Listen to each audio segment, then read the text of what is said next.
Hi friends. Trump 50% tariff భయాలతో stock market కుదేలైంది friends. ఈరోజు స్టాక్ మార్కెట్ పడింది.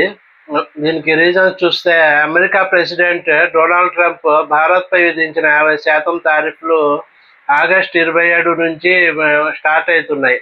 ఓకే, అమల్లోకి వస్తున్నాయి. ఆగస్టు 27 అంటే రేపే. ఇంకా దీనికి సంబంధించిన డ్రాఫ్ట్ నోటీస్ను కూడా యుఎస్ హోమ్ల్యాండ్ సెక్యూరిటీ జారీ చేసింది. దీంతో సుంకాల పెంపు అనివార్యంగా కనిపిస్తోంది.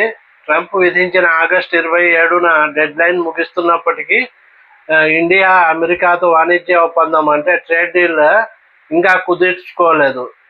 ఇంకా ట్రేడ్ డీల్ సక్సెస్ కాలేదు.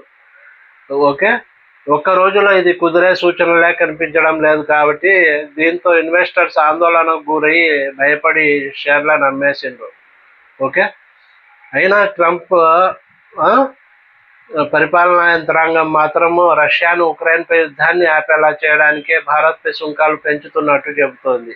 ఓకే, ఎందుకంటే భారత్ పెద్ద మొత్తంలో రష్యా నుంచి చమురు దిగుమతి చేసుకుంటూ ఉంది. ఓకే, ఆ నిధులను రష్యా యుద్ధం కోసం ఉపయోగిస్తోందని ట్రంప్ ఆరోపిస్తున్నారు. మరోవైపు యుఎస్ డిజిటల్ సర్వీస్ ప్రొవైడర్స్పై డిజిటల్ ట్యాక్స్ విధించే దేశాలపై సుంకాలను మరింత పెంచుతానని ట్రంప్ హెచ్చరిస్తున్నారు. ఓకే, ఇంకా దీంతో ప్రపంచ వాణిజ్య ఇప్పట్లో తగ్గకపోవచ్చు అనే ఇన్వెస్టర్స్ భయం నెలకొంది.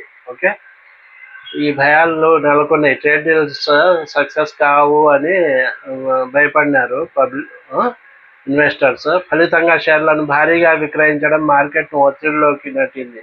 ఓకే, ఎఫ్ఐఐస్ కూడా కంటిన్యూగా రోజు అమ్ముతూనే ఉన్నారు. 2025లో ఇప్పటి వరకు చూస్తే ఎఫ్ఐఐస్ 1.5 లక్షల కోట్లకు పైగా షేర్లను అమ్మేశారు.